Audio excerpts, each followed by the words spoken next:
The sun had not fully risen yet, but the land was already awake in its own quiet way. A pale orange light rested low on the horizon, touching the dry ground and making long shadows stretch across the open land. The air was cool, carrying the smell of dust and old grass. A lone cowboy rode slowly along a dried riverbed, using it as a shortcut he had taken many times before. His horse knew the path well, stepping carefully over cracked mud and shallow grooves left behind by water that had not flowed there in years. The cowboy was not in a hurry. He had learned long ago that rushing through this land only led to trouble. His eyes moved naturally from one side to the other, watching for snakes, broken ground, or anything out of place. The silence around him was deep, broken only by the soft sound of the horse's hooves and the faint wind moving through low bushes. As the sun climbed a little higher, the light revealed more of the riverbed. It was wide and uneven, with dark patches of dried mud and lighter areas where the ground had hardened and cracked. To the cowboy, this place felt empty, like many others he passed through during his long days alone. Nothing usually changed here. That was why something unusual caught his attention. Far ahead, near a bend in the riverbed, he saw shapes that did not belong. At first, they looked like rocks or fallen logs, partly covered in mud.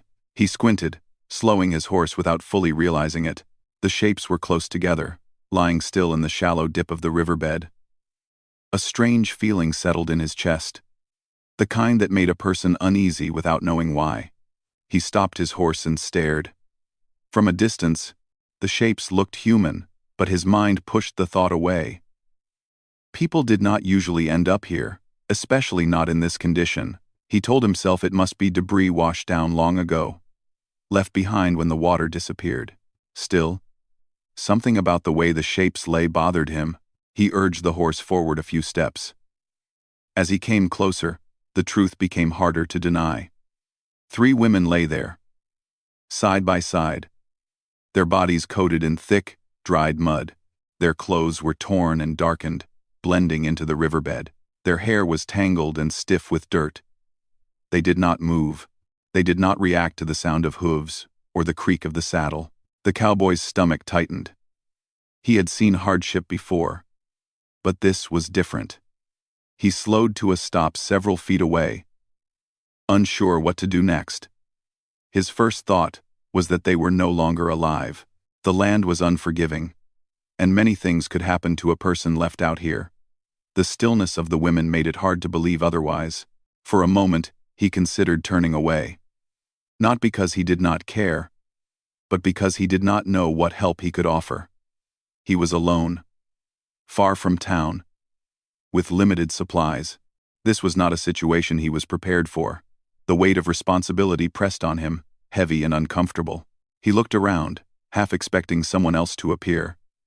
But the land remained empty. No wagons, no riders, no signs of recent travel. Just the quiet riverbed and the 3 figures lying in the mud. He took a slow breath and swung down from his horse. The ground felt firm under his boots as he walked closer, each step careful and hesitant. Up close, he could see that the women were native. Their faces were streaked with dried mud, their skin pale beneath it. Their eyes were closed. Their expressions were unreadable. He stood there, hat in hand, unsure whether to speak or stay silent. He had been raised to respect the dead, to leave them undisturbed if there was nothing that could be done. The thought settled in his mind again that he might already be too late. Just as he began to step back, something small caught his eye. It was so slight that he almost missed it. One arm, partly buried in the mud, seemed to shift. At first, he thought it was his imagination, a trick of the rising light. He blinked and looked again.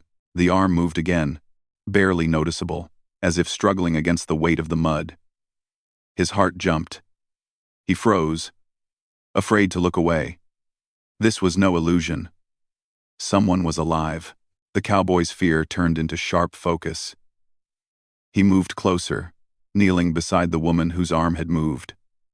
Her breathing was shallow, so faint that he had to lean in to see her chest rise and fall. She was alive, but only just. He glanced at the other two women. They were still, but now he was not willing to assume anything. He knew that sometimes life held on quietly, waiting for a chance. The sun continued to rise, warming the air. The mud around the women had begun to dry and harden, holding them in place like a trap. The cowboy realized how close they were to being lost forever. If he had passed by just a little earlier or later, he might not have noticed that small movement. A deep sense of urgency filled him. This was no longer a question of whether to help. The choice had already been made. He could not leave them here. He stood and looked toward the horizon, judging how far he was from the nearest settlement. It was not close, but it was possible. His supplies were few, but he had water, and he had his horse. It would not be easy, but doing nothing was not an option. He returned his attention to the women, his movements careful and gentle. He spoke softly, not knowing if they could hear him, but hoping that his voice might offer some comfort. The land remained quiet, but in that stillness, something had changed. What had begun as an ordinary morning had become something else entirely. The cowboy did not yet know how this moment would stay with him for the rest of his life. He only knew that a single movement, a small sign of life, had pulled him into a story far larger than himself. The cowboy stayed kneeling in the mud, his eyes fixed on the slight movement he had just seen. His heart beat faster, not from fear, but from the sudden weight of knowing that a life depended on what he did next. The woman's arm lay partly trapped beneath the dry mud, her fingers stiff and pale. The movement had been weak, almost like a quiet request rather than a struggle. He took a slow breath to steady himself. Rushing could make things worse. The mud around her arm had hardened in places, and he knew pulling too hard could cause harm. He gently brushed away loose dirt with his hands, working slowly, speaking softly as he did. He did not know if she could hear him, but the sound of a calm voice felt important. As he cleared more mud, he noticed her breathing again. It was shallow, uneven, but it was there. That small sign filled him with determination. He shifted his position to get a better look at her face. Her eyes were closed, her lashes stuck together with dirt, her lips were cracked, likely from thirst. She looked exhausted in a way that went beyond simple tiredness. He glanced again at the other two women. They lay just as still as before, their bodies pressed into the mud as if the earth itself had claimed them. For a moment, doubt crept back into his mind. What if helping one meant losing time that the others did not have? The thought troubled him deeply. He moved to the second woman and checked her breathing. At first, he felt nothing. He leaned closer, holding his own breath, listening carefully. After several long seconds, he felt the faintest breath against his cheek. It was so light that it could have been mistaken for the breeze, but it was real. The third woman showed no clear sign at first. Her face was turned slightly away, her body more deeply set into the mud.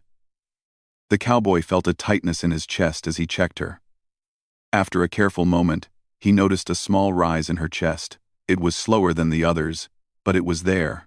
All three were alive. The realization left him both relieved and overwhelmed.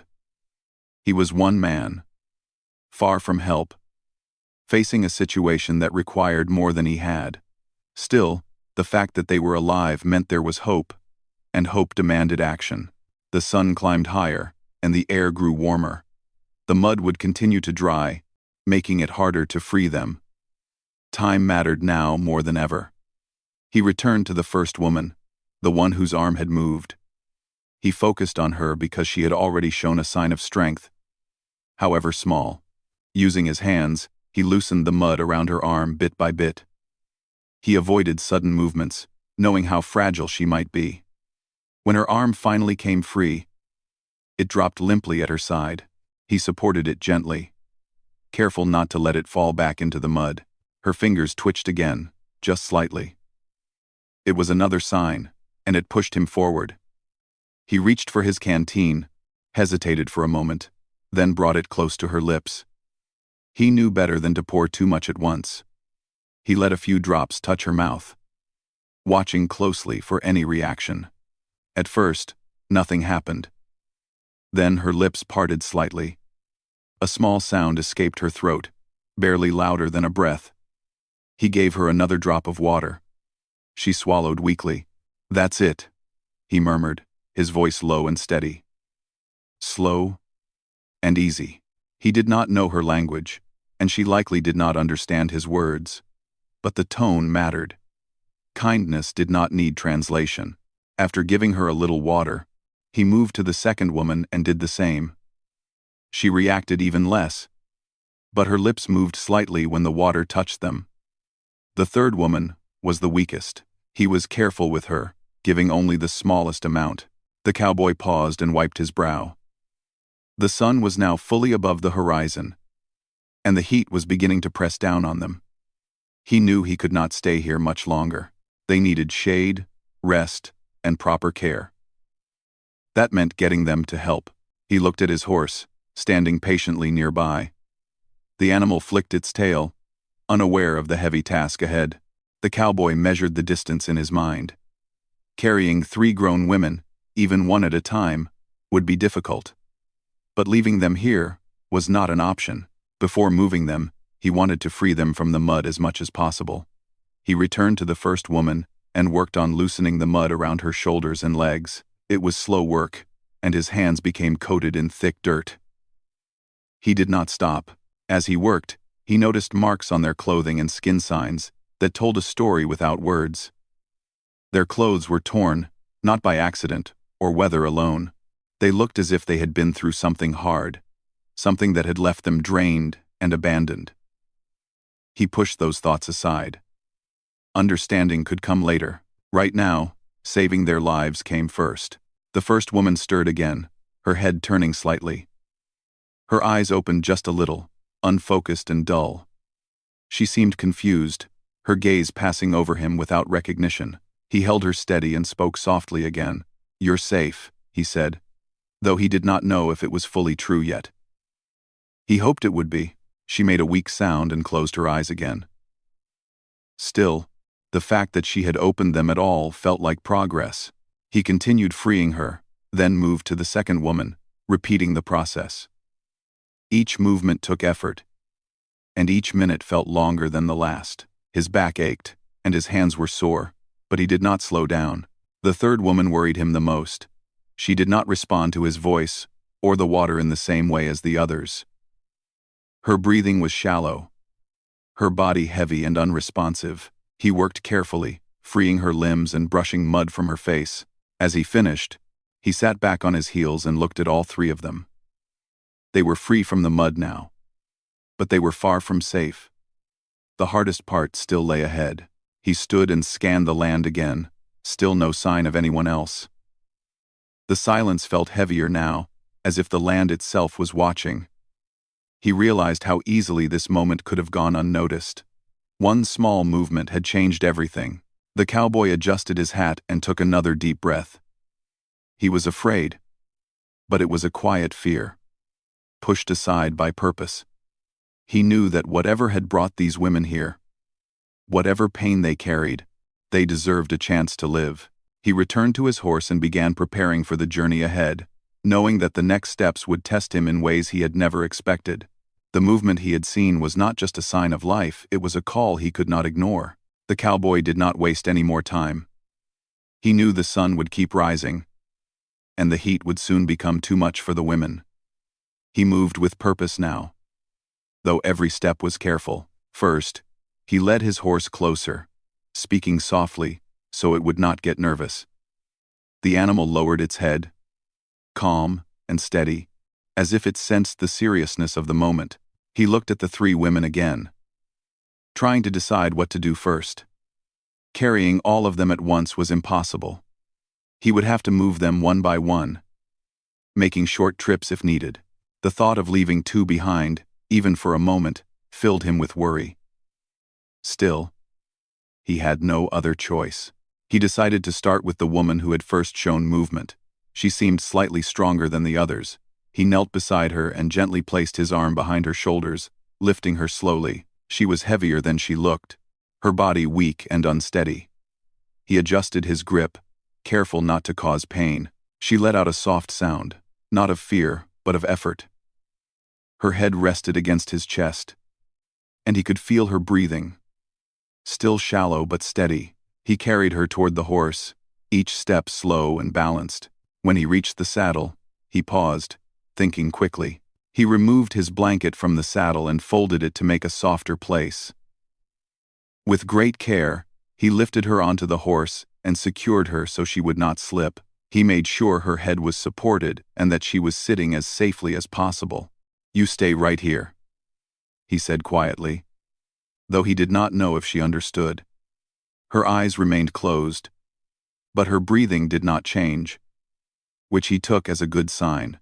He returned to the riverbed, his boots sinking slightly into the mud he had worked so hard to clear. The second woman was next. She had not moved much, but her breathing was steady. He lifted her in the same careful way, feeling the strain in his arms and back. Sweat ran down his face now, the heat growing stronger. Halfway to the horse, he had to stop and rest. He lowered her gently to the ground and took a few deep breaths. His heart pounded, not just from the effort, but from the fear of dropping her.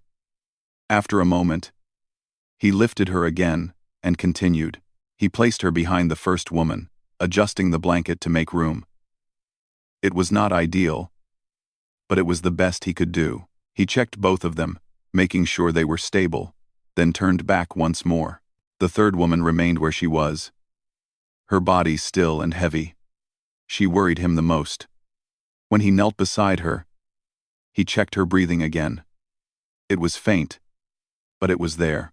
He spoke softly as he lifted her, hoping the sound of his voice might help. She did not react as he carried her, and that scared him. His arms trembled from the effort, and his steps slowed. By the time he reached the horse, his muscles burned, but he did not stop. He found a place to settle her, adjusting the blanket again, doing everything he could to keep her safe. Now all three women were on the horse. The sight filled him with a mix of relief and concern. The horse shifted its weight but stayed calm. The cowboy rested his hand on its neck, offering quiet reassurance. "You're doing good," he whispered. He climbed into the saddle carefully, aware of the added weight and the need to move slowly. He turned the horse toward the direction of the nearest settlement. The path was not easy. The land was uneven, and every small movement risked disturbing the women. They moved at a slow walk.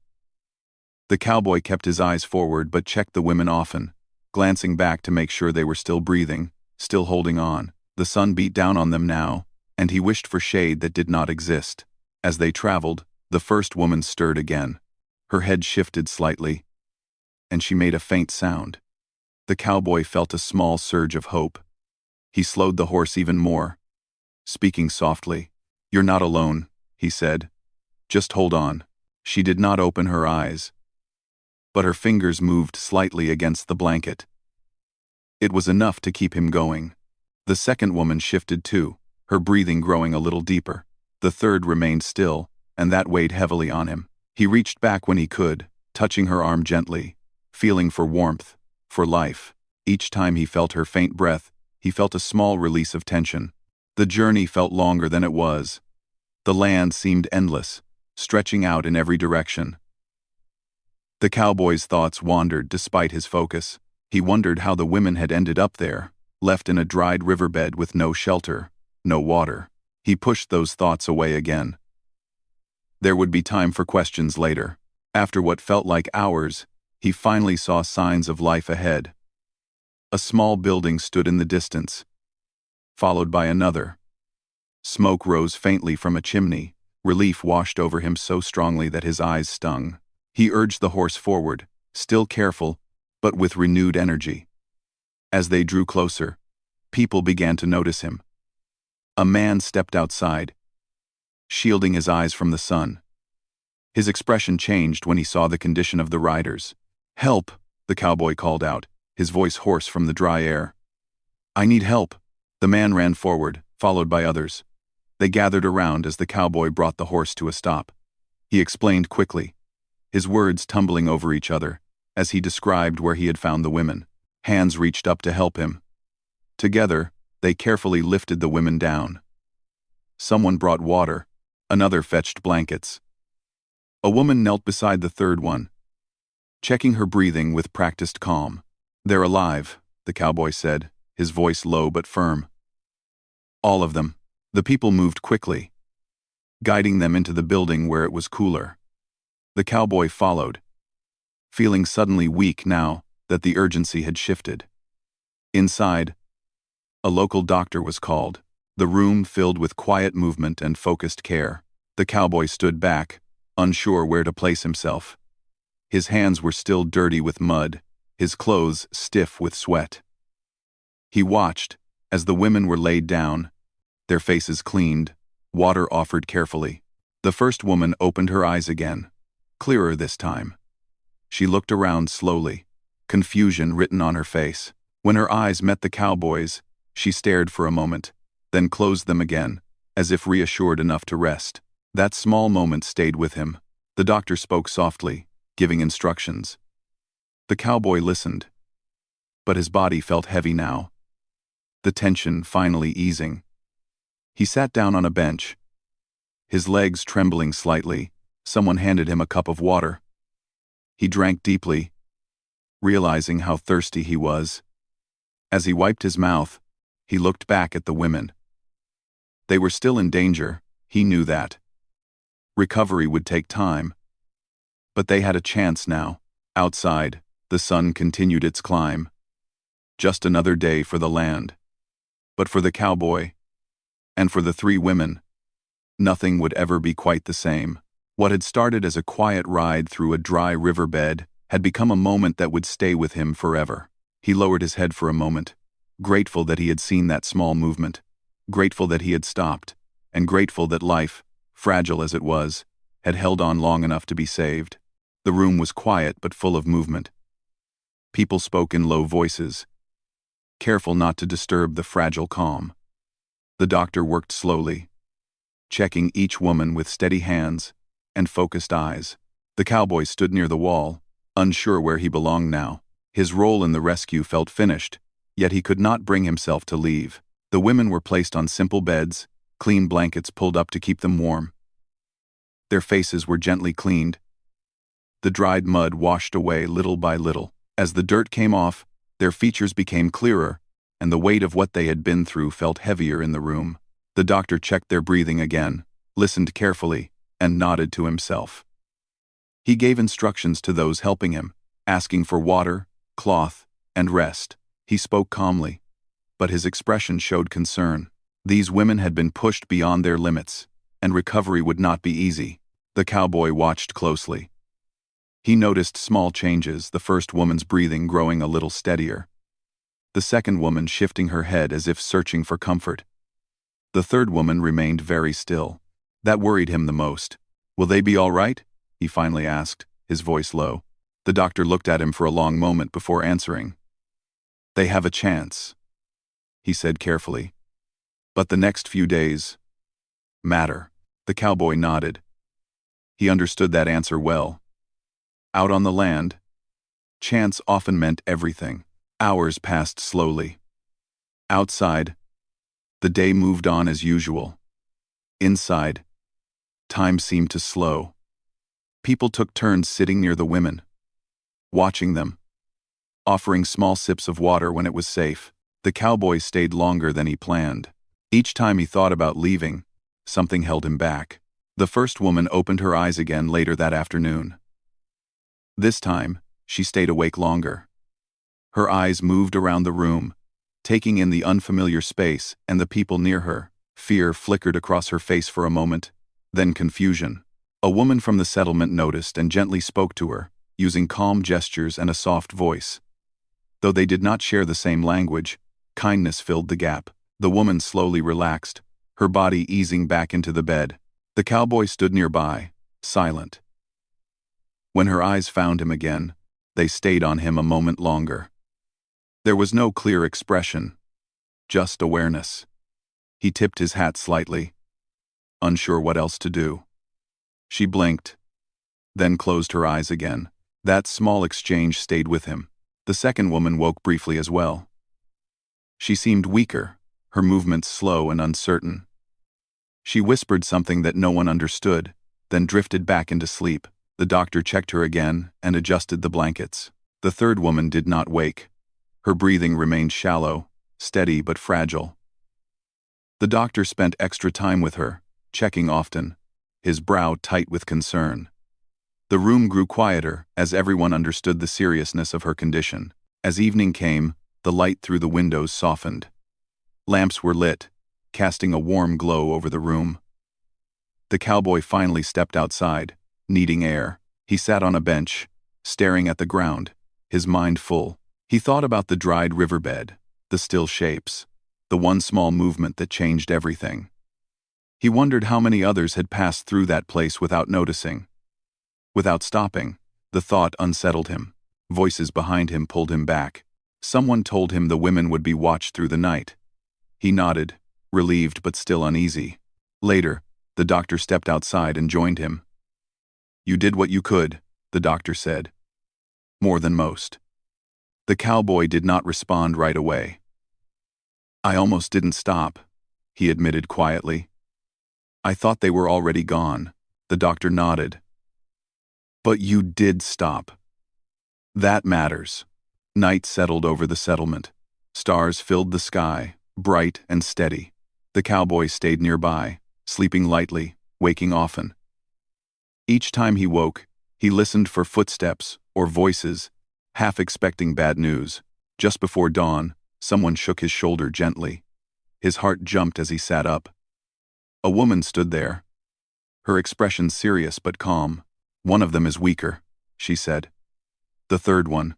He followed her inside. The room felt heavier now. The doctor worked quietly, speaking in a low voice.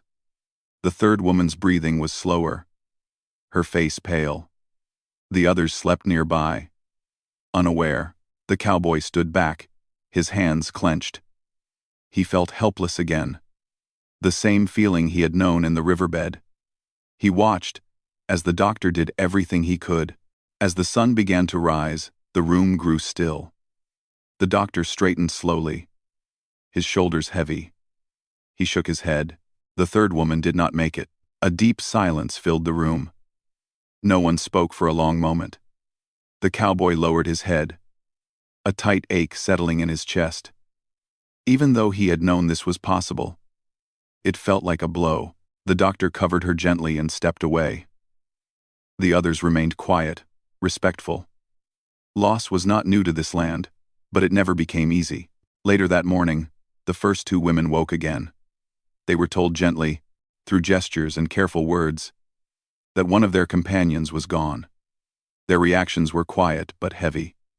Tears slipped down their faces, and they reached for each other's hands. The cowboy watched from a distance. He did not want to intrude on their grief. He felt a strange mix of sorrow and relief, sorrow for the life lost. Relief that two had been saved. Word of what had happened spread quietly through the area. People spoke in hushed tones, shaking their heads. Some were troubled, others saddened. A few asked the cowboy to tell his story again. Each time, it felt harder to speak. He did not stay long after that. Before leaving, he checked on the two women one last time. They were resting, their breathing stronger now. When the first woman saw him, she lifted her hand slightly. It was a small gesture, but it stopped him in his tracks. He nodded to her, unable to speak. He mounted his horse and rode away slowly. The land looked the same as always. Wide, quiet, unchanged. But he knew he was not the same. Behind him, two women began the long road to healing. Ahead of him, the trail stretched on. Between those 2 points lay a memory that would never leave him, a reminder of how close life and loss could stand, separated by nothing more than one small moment of attention. Time moved forward, even though it felt different now. The days passed, the sun rose and set, and the land stayed wide and quiet, as it always had. But for the people touched by what happened, nothing felt the same anymore. The two women stayed in the settlement for many weeks. Their bodies slowly gained strength. But healing was not only about the body. Some mornings they woke calm. Other mornings their eyes carried heavy memories. The people around them treated them with patience and care, giving them space when they needed, silence and comfort when they needed company. The first woman, the one whose arm had moved in the mud, recovered faster than anyone expected. She began sitting up, then walking short distances. She spoke little, but when she did, her voice was steady. Her eyes often wandered toward the open land, as if she were looking for something far away. The second woman took longer. Some days she felt strong, other days weak, but she never walked alone. The two women stayed close, sharing a bond formed not only by loss, but by survival. They understood each other without many words. When the time came for them to return to their people, the settlement helped prepare them. Supplies were gathered, and arrangements were made for safe travel. The morning they left, the air was calm, and the sky was clear. The cowboy came to see them one last time. He did not know if he was welcome, but he felt he should be there. He stood quietly as they prepared to leave. The first woman looked at him and spoke softly. He did not understand her words, but he understood her meaning. She placed her hand over her heart, then gestured toward him. Gratitude did not need translation. He nodded, his throat tight. "I'm glad you're going home," he said simply. They left soon after, walking away with slow but steady steps. The cowboy watched until they became small shapes against the land, then turned and mounted his horse. Life returned to routine. But routine felt different now. He rode the same paths, worked the same long days, and slept under the same open sky. Yet his eyes searched more carefully, his mind more alert. When he passed the dried riverbed again weeks later, he stopped. The mud had cracked further, shaped by sun and wind. There was no sign of what had happened there. No mark, no trace. He dismounted and stood quietly, hat in hand. The silence felt heavier than before. He knew how easily that place could hide truth, how easily lives could be missed. He stayed only a moment, then rode on. As months passed, the story spread quietly. It was not told loudly or often, but when it was, people listened. It was not a story of bravery or praise. It was a story of attention, of stopping, of noticing something small when it would have been easier to look away. The cowboy never spoke of it unless asked. When he did, he kept it simple. "I saw an arm move," he would say. That's all, but inside, he carried more than words. He carried the weight of the one who did not survive. He wondered about her life, her name, the path she had walked before it ended. Some nights, the thought kept him awake. Other nights, he thought of the two who lived. He hoped they were safe, that they found peace again, that laughter had returned to their days. Years passed. The cowboy grew older. His hair grayed, his movements slowed, but his eyes remained sharp. He still rode the land, though less often now. Younger riders took over many of the long routes. One evening, sitting by a small fire, a young man asked him why he always stopped to look around, even in empty places. The cowboy stared into the fire for a long moment before answering. "Because, sometimes," he said, "empty places aren't empty." The young man nodded, though he did not fully understand. Far away, among their own people, the two women lived on. Their story became part of quiet memory, passed between close hearts, not written down but never forgotten. The loss they carried stayed with them. But so did the fact that they survived. They taught their children to notice the land, to listen, to look closely. They taught them that help can come from unexpected places, and that one moment can change everything. As for the dried riverbed, it remained what it had always been. Dry, cracked, silent. Travelers crossed it without stopping, unaware of what had once happened there. But sometimes, when the wind moved just right, it felt as if the land itself remembered. And somewhere, a cowboy rode on, guided by a lesson learned the hard way that life can be fragile, that attention matters, and that even the smallest movement can carry the weight of a human story.